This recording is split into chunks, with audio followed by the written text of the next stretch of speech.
A home's electrical system is remarkable when working properly, but when issues arise, prompt attention is needed. Though we usually take our electricity for granted, it can become the source of injury, fire, or even death when it goes wrong. To avoid that situation, here are a few potential issues that will need expert care. 1. Flickering or dimming lights signal a loose or faulty connection. 2. Sparks from outlets or switches can be a fire hazard. 3. Except for dimmer switches, outlets and switches should not feel hot when touched.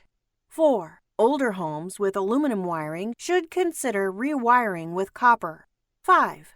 If outlets or switches are loose, they should be tightened or repaired.